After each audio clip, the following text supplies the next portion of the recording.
Next topic is prolonged labor. So the labor is said to be prolonged when the combined duration of the first and second stage labor, that is more than time limit of 18 hours. 18 to 20 hours. If it is exceeding, so then we will tell it as the prolonged labor. Once the labor process is prolonging, it is called as prolonged labor. So the pregnancy is prolonging, it is called it as prolonged pregnancy.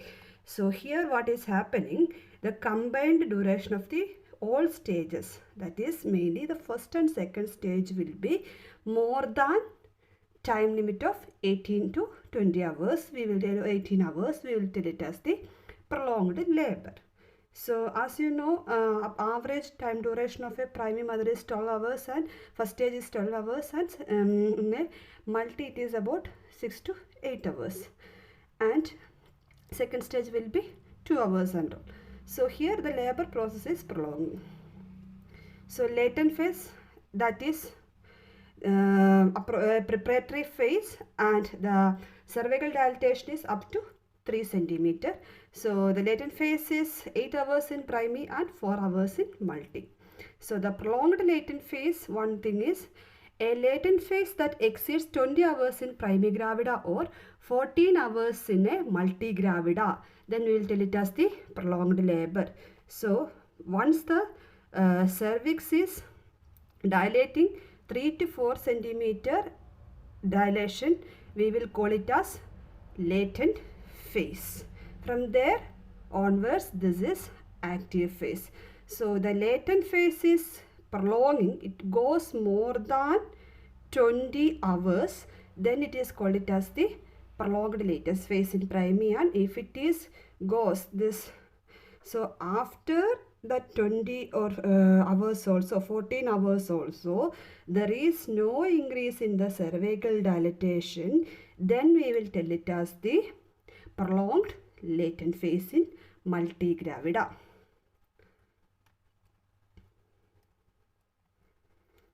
So as you know, so this is the latent phase. Once the cervix will be dilating up to 3 to 4 centimeter is called it as the latent phase, and from there the dilatation will be fast, and that is called it as the active phase. So there is a alert line will be drawn. So for after alert line, so we will be alert about the prolongation of the labor. Then 4 hours parallel to that, 1 2 3 4 hours parallel to that action line will be there. So once it is crossed the action line, you should go for taken action for that prolonged labor.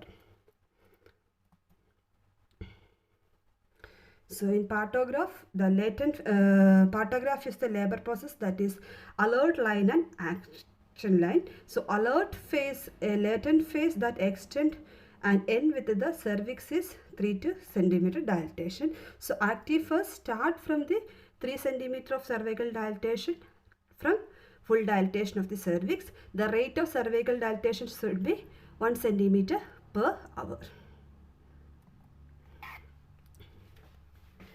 Then alert line start at the end of the latent phase and end with the full dilatation of the cervix.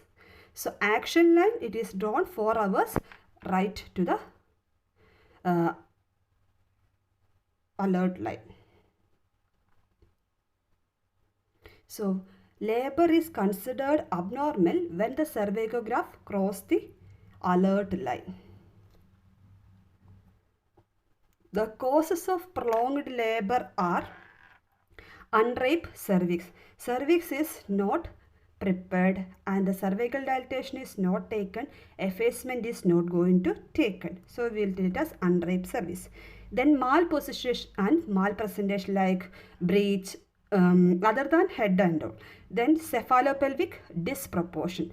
The fetal head is disproportionate to the pelvis of the mother. Then premature rupture of the membrane, abnormal uterine contraction, contracted pelvis. The either one diameter or all the diameter of the pelvis is reducing, then we will call it as the contracted pelvis. And congenital malformations of the babies like big baby or any other problems of the baby like hydrocephalus, microcephaly, like that and all.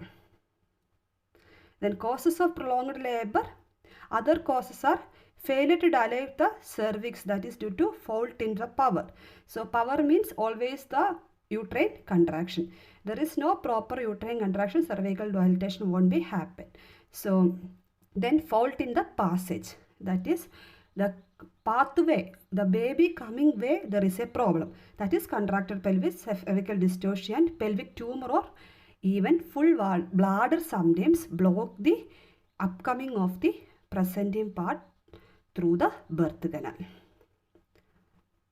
Then fault in the passenger, any problem in the coming baby, malposition and malpresentation, and congenital anomalies of the fetus. Other problems are early administration of sedatives, so that may leads to poor contraction and poor passage of the baby. Then injudicious administration of analgesics before active labor begins. Then in second stage, what are the causes will be there? Sluggish or non-descent of the presenting part in the second stage, that may be due to fault in the power, that is uterine inertia. Uterus having inertia means it fails to, or it is having inertia to start the uterine contraction. Inability to bear down. Mother is having not enough power to push the baby. Then epidural analgesia and constriction ring formation.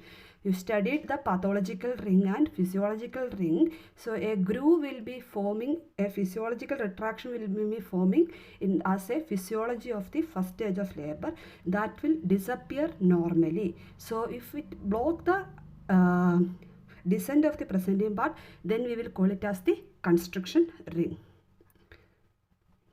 Then fault in the passage, cephalopelvic dysfunction, anteroid pelvis, contractile pelvis, soft tissue tumors, undue resistance of the pelvic floor, malposition of the baby, congenital malformation of the baby and all. So it is not a diagnosis but is manifestation of an abnormality. Prolonged labor is not a diagnosis, it is the manifestation of any abnormality. That means it may be due to any abnormality in the passage, passenger and power.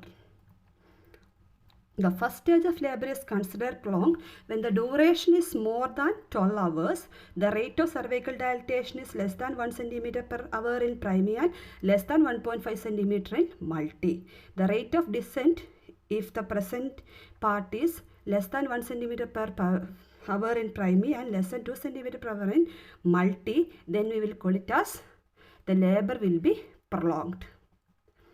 In second stage, it is considered prolonged if it lasts for more than 2 hours in primi and 1 hour in multi.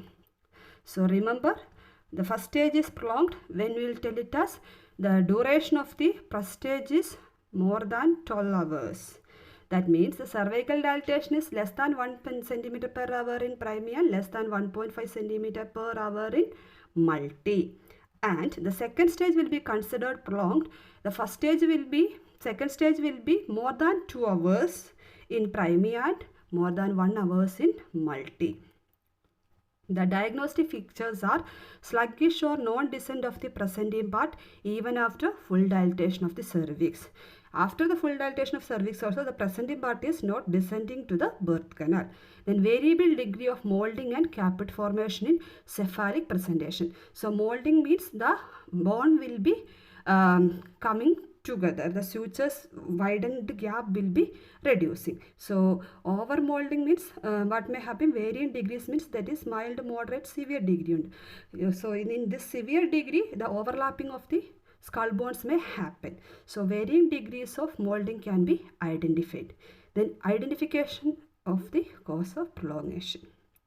The fetal risk are, the dangers due to this prolonged labor are hypoxia, intrauterine infection, intracranial stress or hemorrhage, increased operative delivery. The maternal problems are distress, postpartum hemorrhage, trauma to the genital tract, increased operative delivery, puerperal sepsis and subinvolution. Treatment, antenatal or early detection of the risk factors for prolonged labor. Then use partograph, early identify the prolongation of the labor. Selective and judicious administration of the labor process like augmentation of labor, that is accelerate the labor process by using oxytocin and all. Lower rupture of the membrane and all can be done in order to fasten the labor process. Timely do the things. Then change of posture in labor other than supine to increase the uterine contraction. Avoidance of labor dehydration, use of adequate analgesia for pain relief, and judicious administration of sedations and analgesics. The actual treatment is careful evaluation. Cause of prolonged labor should be found, and based upon the cause, treatment should be given. Effect on the mother and effect on the fetus should be assessed. The preliminaries and all, the dehydration and ketoacidosis should be corrected by IV solutions. Then definitive treatment, vaginal examination is done to verify the presentation, position, station, and also the pelvimetry should be done to identify the adequacy of the pelvis and confirm that there should not be the cephalopelvic disproportion. Amniotomy or oxytocin infusion is adequate in order to fasten the labor. That is amniotomy or rupture of the membrane and oxytocin infusion. Then effective pain relief is given by IM pethidine. Then cesarean section is done when vaginal delivery is unsafe. So in second stage, in order to reduce the second stage of labor, that is reduce the time of second stage of labor, you can assist the vaginal delivery. That is, forceps or vendos can be used to fasten the labor process, and thereby you can delay the prolonged labor. They can fasten the labor. So this is the vacuum. Then the definitive treatment, one more thing is cesarean section. So that's all about the prolonged labor. So go through the notes, study.